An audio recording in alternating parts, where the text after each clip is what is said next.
لو كان بيننا حبيب لدناك سوى كريم من طيبة قبل المغيب طالبا قرب الحبيب به نفس تطيب وتدعو الله فيجيب أنوار طه لا تغيب بلغنا لقاء يا مجيب.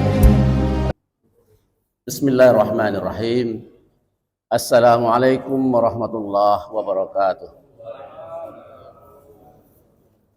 Alhamdulillahilladzi hadana lihada wa ma kunna linahtadiya laula an hadanallah.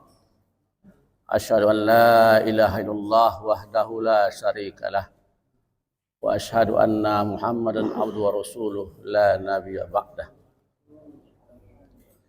Qala Allah Ta'ala fi kitabil karim, a'udzu billahi minasy syaithanir rajim. Bismillahirrahmanirrahim. At-talaqu marratani fa imsakum bima'ruf aw tasrihu bi ihsan. Wa qala an-nabi sallallahu alaihi wasallam, abghadul halali ila Allah at-talaq.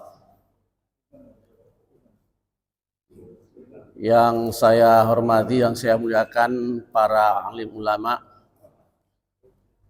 para ustadz, ustadzah, yang saya hormati DKM Masjid Al-Jihad serta jajarannya, yang saya hormati pula para bapak, para ibu, adik-adik, santri, dan para jamaah sholat subuh yang berbahagia. Mari sama-sama kita panjatkan puji syukur kepada Allah Subhanahu wa Ta'ala. Pada pagi hari ini kita masih diberikan hidayah oleh Allah sehingga kita dapat menjalankan kewajiban kita melaksanakan sholat berjamaah di Masjid Al-Jihad ini, dan juga sekaligus memakmurkan masjid ini, dan alhamdulillah semakin hari semakin bertambah. Ini adalah berkat kecerdasan, kelihayan dari pengurus takmir yang membuat demikian rupa berbagai cara untuk bagaimana jamaah itu untuk bisa datang berjamaah ke masjid ini. Antara lain adalah coffee morning. Coffee morning ini bahasa Inggris kan Pak ya. Jadi kalau diganti dengan as-sobahi kiswah, orang kiswah sobah, apalah namanya itu bahasa Arabnya ya. Tapi maksudnya adalah coffee morning adalah minum kopi bareng-bareng sambil mendengarkan sekedar mungkin tazkirah ya. Dan pagi ini giliran saya, dan saya pada waktu yang lalu juga mohon maaf pada DKM tidak bisa mengisi karena memang keadaan kesehatan waktu itu ya. Dan alhamdulillah pagi hari ini saya diberikan kesempatan Allah Subhanahu wa Ta'ala oleh DKM sendiri sehingga pada pagi hari ini bisa tampil di hadapan Bapak Ibu sekalian. Selawat serta salam semoga tercurahkan kepada junjungan kita Nabi besar Muhammad SAW yang sangat kita harapkan dambaan kita untuk mendapatkan syafaat beliau nanti di yaumil qiyamah. Bapak Ibu sekalian, tadi tema yang diangkat adalah perbuatan halal tetapi sangat dibenci oleh Allah.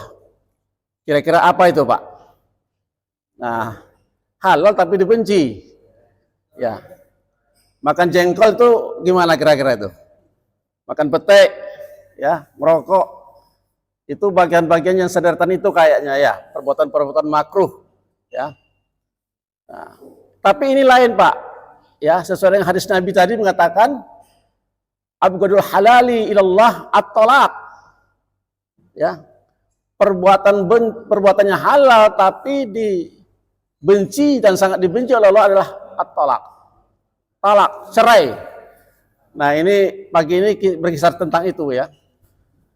Bapak Ibu sekalian, sebagaimana kita baca, kita ketahui bahwa tujuan dibentuknya perkawinan itu adalah untuk membangun suatu rumah tangga yang bahagia dan kekal.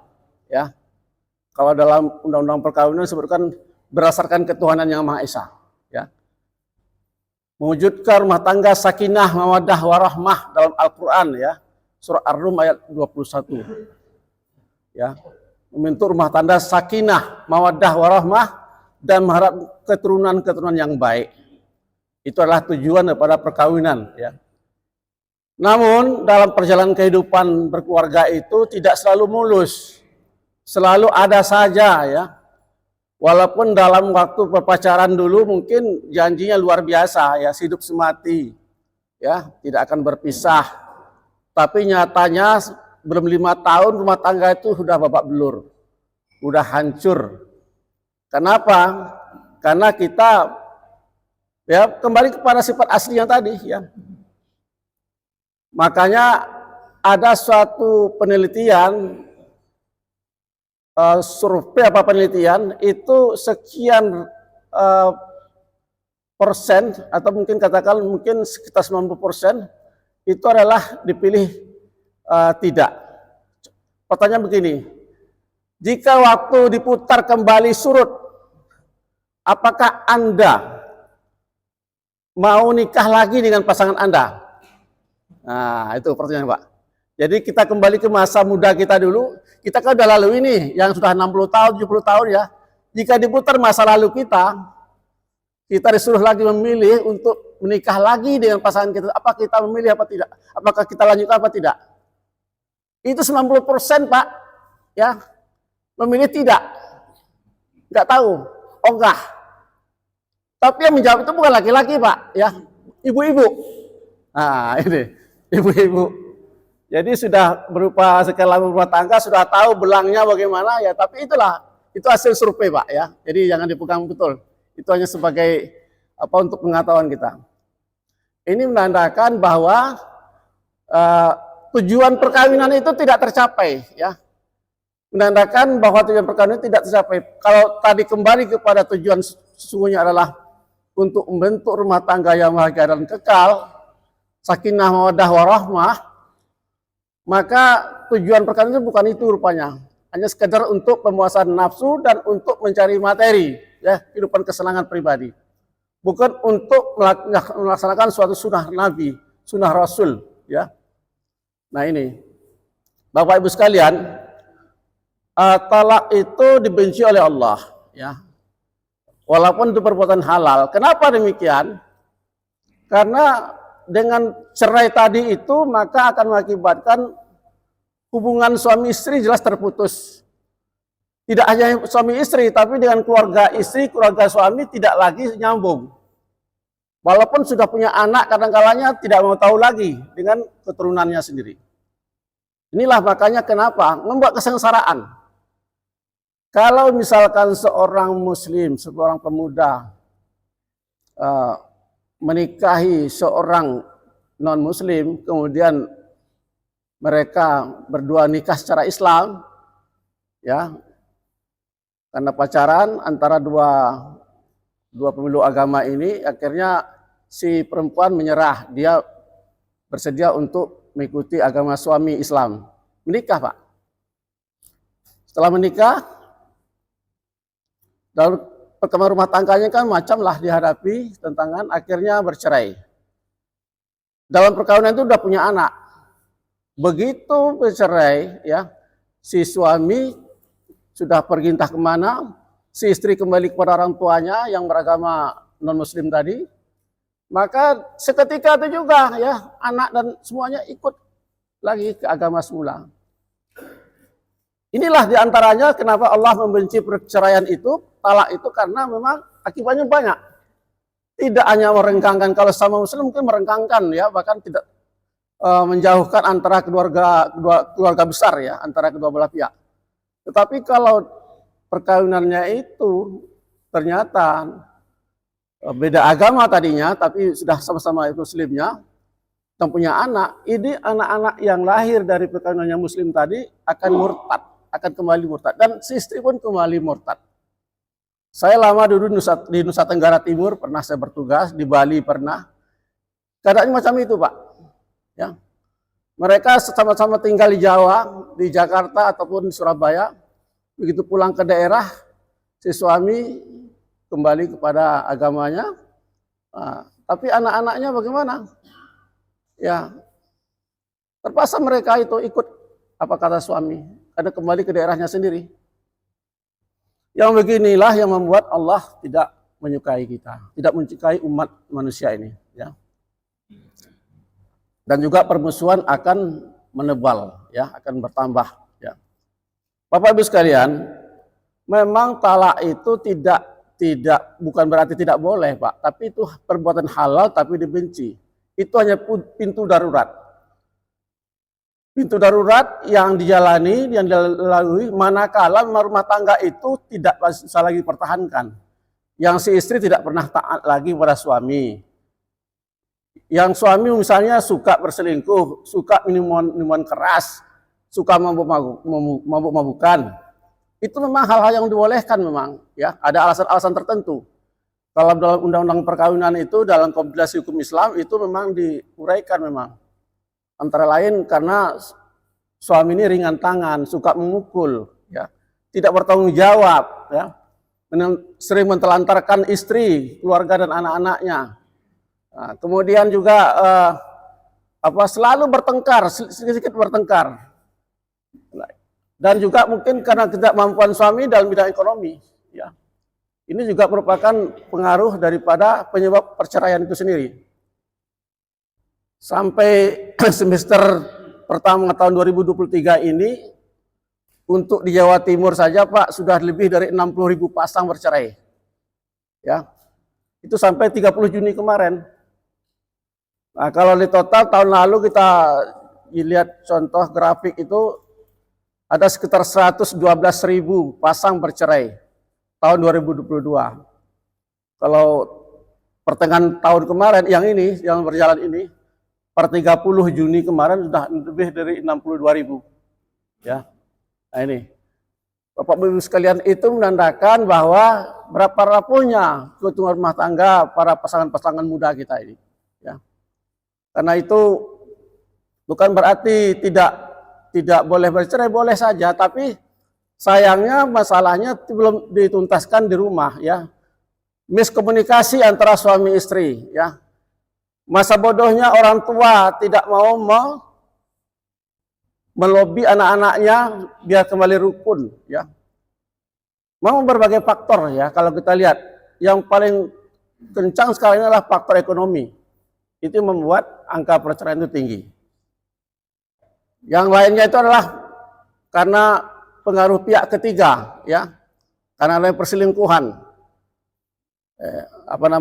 cinta bersemi kembali itu, karena sering ada reuni-reuni, ya, reuni itu bukannya tidak baik, tapi cinta bersemi kembali itu sering muncul di situ, ya, apalagi dulu waktu masih SMA-nya loyo, dan sekarang udah gagah, punya pekerjaan bagus.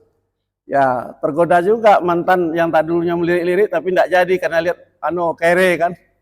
Nah, tapi setelah berumah tangga, perjalanannya yang tadi loyo-loyo dalam waktu SMA itu sekarang kelihatannya begitu mentereng, ya. Nah, ini yang membedakan, Pak. Nah, yang berikut pengaruhnya adalah itu, ya, HP ini, ya.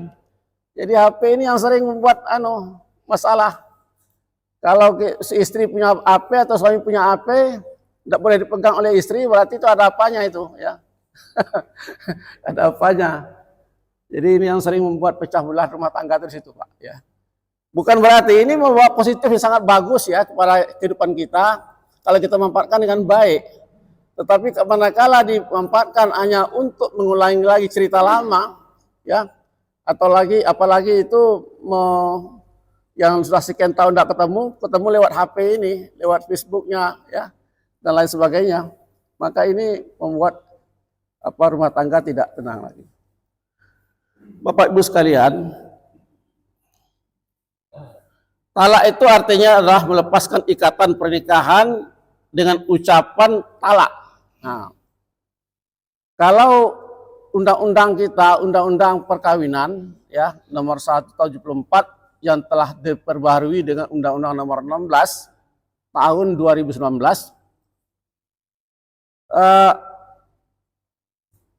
perceraian itu hanya sah bila dilakukan depan sidang pengadilan, Pak.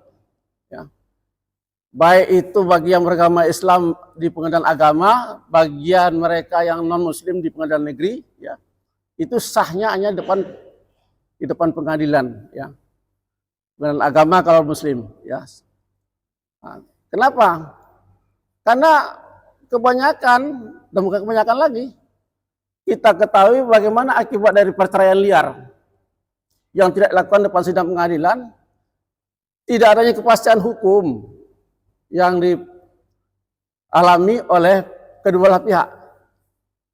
Anak-anak terlantar tidak ada yang membiayai. Ya. Kenapa? Karena suami begitu dia berniat untuk menikah lagi, tidak diizinkan oleh istrinya, dia langsung tinggalkan begitu saja anak istrinya. Ya. Lepas. Aku talak kamu, katanya. Nah, sudah, kalau begitu bagaimana? Ini ada dua sisi ini. Kalau menurut kacamata agama itu sudah sah, Pak. Ya. Apabila diucapkan secara jelas. Ataupun dengan kinayah, dengan sindiran. Pulanglah kamu ke rumah orang tuamu. Ya. Kalau kamu lewati teras pintu ini, maka jatuh talak saya. Nah, ya begitu-gitu, cara begitu tuh banyak, Pak. Ya. Nah, yang seperti ini, ya tidak ada kepastian hukum. Ya. Akhirnya apa? Suami yang tidak bertanggung jawab seperti ini, keluarganya terlunta-lunta, ya, tidak dinafkahi, tidak ada kabar beritanya, ya. Nah, akibatnya rumah tangga itu semakin kacau. Nah, bagaimana caranya supaya ini lepasnya perkawinan? Suami sudah tidak tahu lagi di mana alamatnya, maka si istri itu mengajukan gugatan perceraian ke pengadilan agama. Jadi ada dua bentuk, Pak. Ada dua bentuk. Jadi cerai talak dan cerai gugat, ya. Dalam Undang-Undang Perkawinan pasal 38 itu disebutkan bahwa putusnya suatu tali perkawinan disebabkan hanya kematian karena perceraian dan atas putusan pengadilan agama kalau di Islamnya. Ya. Yang cerai tadi itu termasuklah talak itu, Pak. Ya. Yang atas putusan pengadilan itulah namanya cerai gugat. Ya. Jadi seorang istri manakala ingin lepas dari tangan suaminya menurut undang-undang perkawinan ini, dia harus mengajukan gugatan ke pengadilan, ya, pengadilan agama, menceritakan tentang perihal keadaan rumah tangganya yang tidak lagi bisa diharapkan untuk kembali harmonis, ya, ya, dengan berbagai alasan-alasan. Maka dia, kalau gugatannya itu nanti diterima oleh pengadilan berdasarkan bukti-bukti yang ada, maka diputuskanlah, ya, perkawinannya tadi menjadi mereka berpisah, ya. Jadi hakim yang memutuskan, itu disebut dengan gugatan cerai, ya. Nah, sekarang bagaimana kalau seorang suami yang kita baru kenal itu, ya, Nikita, ya, Mirzani itu kan kawin dengan siapa namanya, Tony apa ya, saya ingat itu. Itu karena sudah berbaur, saya tidak tahu apakah perkawinan artis ini berdasarkan Islam atau tidak, tetapi si laki-laki itu sudah mengirimkan WhatsApp-nya, WA-nya kepada Nikita bahwa dalam bahasa Inggrisnya itu mungkin, ya, tapi kita terjemahkan aja. Nama saya Antonio Dedola dan saya menceraikan kamu, Nikita Mirzani, sekarang juga. Itu berarti kita tidak lagi dalam pernikahan dan kamu kini bebas dan bisa menjalani hidup kamu sendiri, hidup kamu yang baru. Nah, itu dalam bahasa Inggris dia tulis, saya juga catat. Apakah perceraian semacam itu, contohnya nih Pak ya, kita contohnya itu, walaupun sekian puluh ribu jutaan mungkin contoh itu ada ya, tapi ini yang mencuat di mass media itu perceraian macam ini. Nah, kalau kita mengatakan tidak sah nikah perceraian macam itu, aku tidak terasa saya dicerai ya. Lalu dulu dia minta ke saudaraku untuk menikahiku, sekarang aku dikirimkan WA begini saja, aku tidak terima. Nah ini jawabannya.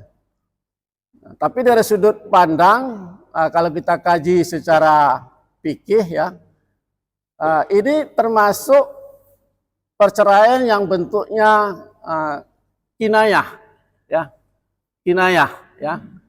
Jadi yang itu juga ada hal-hal yang menyebabkan kita harus kaji kenapa itu kinayah, sindiran. Belum tentu apa yang ditulis itu sesuai dengan diniatkan, ya. Karena itu tidak sah katanya Pak ini, ya. Tetapi kalau dia catatkan, dia tulis, aku ceraikan kamu dengan talak 1, maka dengan sendirinya ini, dan dia niatkan sekaligus, itu jatuh talaknya. Tetapi manakala tidak hanya menulis tok tanpa niat, ya, maka ini kita tidak yakin apa betul dia harus berhadapan denganku. Nah, ini sebagai contoh kenapa itu memang harus di depan sidang pengadilan, ya seperti itu tuh Pak, ya. Karena ada sindiran. Kalau sindiran kinayah tok dilakukan, maka ini tidak mungkin lah ya. Tidak mungkin akan digubris ya. Bagi membadal ya dia tetap aja ya. Tapi kalau tahu itu niatnya bagaimana dan dia ucapkan sih ya, walaupun tidak pengadilan tapi dia ucapkan sendiri di luar ya, di rumah dia panggil tetangganya, dia ucapkan sendiri, ya jatuh talaknya Pak ya. Bapak Ibu sekalian, talak yang dapat dirujuki adalah hanya 2 kali Pak. Hanya 2 kali. At-talaqu marotani fa imsakun ma'ruf au tasrihu bi ihsan. Jadi talak yang dapat dirujuki itu hanya sampai 2 kali saja. Talak pertama ya, belum habis masa idahnya udah kembali lagi. Ya enggak apa-apa ya. Misalnya idahnya itu kan 3 bulan 10 hari. Nah, dia ceraikan istrinya ya. Belum sempat ke pengadilan agama ini ya. Nah, tapi dalam waktu tertentu dia pulang lagi ke rumah, dia bergaul lagi dengan istrinya, ya itu udah otomatis udah rujuk lagi Pak itu. Ya. Tapi tidak lama kemudian dia, ya ini bertengkar lagi, ucapkan talak lagi pada istrinya. Nah, itu 2 kalinya batasnya diberikan oleh Al-Quran Pak itu ya, Al-Quran ya, surat Al-Baqarah ayat 229. Sampai 2 kali itu saja yang bisa diucapkan dan kembali dalam keadaan tanpa kita harus memanggil saksi-saksi. Ya. Setelah 2 kali itu, kemudian dia rujuk lagi, kemudian bertengkar lagi, ya. Untuk ketiga kali dia jatuhkan talak itu sudah lagi. Yang ketiga kali ini sudah talak 3 ini namanya Pak.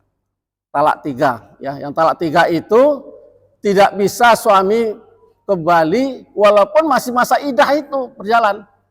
Karena sudah 3 kali menjatuhkan talak karena istrinya. Dan dalam masa idah seperti yang dialami 2 kali sebelumnya, dia ingin kembali tidak bisa, ya. Udah haram hukumnya itu, haram. Karena itu harus ada namanya harus cari muhalil dulu. Bukan cari muhalil, ya. Artinya si istri itu menikah dulu dengan laki-laki lain, kemudian mereka berumah tangga seperti biasanya. Lalu mungkin dalam perjalanan juga cerai lagi dengan suaminya itu, habis masa idahnya 90 hari itu, barulah suami itu kalau mau kembali bisa kembali lagi. Ya. Kalau itu berjalan maka bisa dia kembali ya, dan dia akan nikah lagi Pak, akan nikah baru lagi dengan istrinya. Bapak Ibu sekalian, walaupun itu sudah talak 1 ya, habis masa idahnya. Kalau dalam Islam itu 3 bulan 10 hari, berarti 100 hari. Itu kalau udah habis masa idah, maka bila mana suami ingin kembali lagi, tidak boleh rujuk seketika itu juga, tapi dia harus akad nikah baru lagi. Nah ini yang diajarkan ketentuan-ketentuan Allah, hukum Allah yang diajarkan kepada umat Islam ini. Kemudian yang talak 3 tadi, mereka itu harus ada muhalil. Yang muhalil ini tidak dalam kapasitas dicarikan oleh mantan suami pertama itu. Ya, kalau dulu zaman dulu itu ada namanya cari muhalil itu temannya sendiri Pak, suruh nikah dengan mantan istrinya. Karena dia ingin kembali sangat, tidak bisa disuruh temannya menikah. Ya, menikah, tapi ada satu perjanjian, jangan diapa-apain. Nah itu, ya, nggak bisa begitu, ya, jangan diapa-apain. Pokoknya kamu nikah 2-3 hari kamu harus ceraikan lagi. Nah, ini namanya apa? Diakal-akali, ya, biar dia bisa kembali lagi. Maksudnya, Pak, ini nggak bisa Pak, ya. Jadi harus sesuai dengan keadaan yang sebenarnya, ya. Kalau mereka dalam rumah tangga tidak lagi akur dengan suami kedua ini, dia bercerai, maka barulah nanti cerai dia, habis masa idahnya baru bisa kembali lagi. Bapak Ibu sekalian,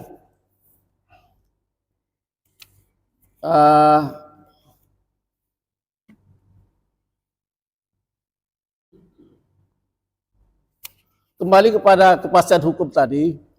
Jadi kalau sudah melakukan suatu gugatan perceraian, itu memang yang perlu diingat sesuai dengan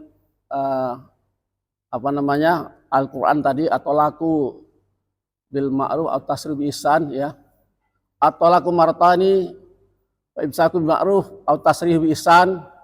Apabila kamu mentalak istrimu 2 kali, ya, sampai 2 kali, tahanlah dia dengan baik, artinya kembalilah dengan baik-baik lagi.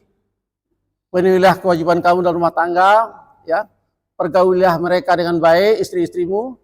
Nah, tapi kalau kamu tidak berketetapan hati untuk cerai, cerailah, ya, dengan cara baik-baik.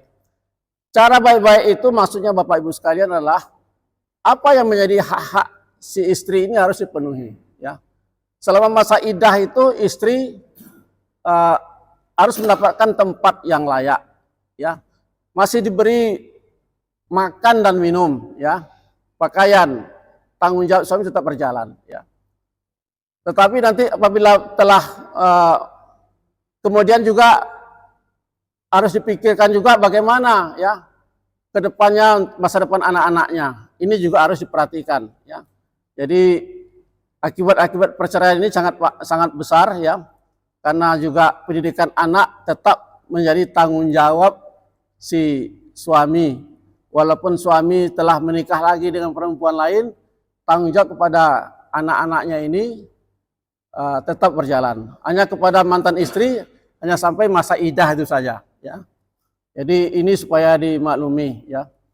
Bapak Ibu sekalian, memang inilah yang jadi dilematis di tengah-tengah bangsa kita ini, ya. Sudah ditinggal miskin, ya, tidak ada lagi yang bertanggung jawab, ya. Makin terlunta-luntalah kehidupan mereka. Ini yang sangat memilukan, ya, masyarakat kita. Karena itu di negara ini, terutama pengadilan agama itu selalu memperhatikan hak-hak perempuan ini.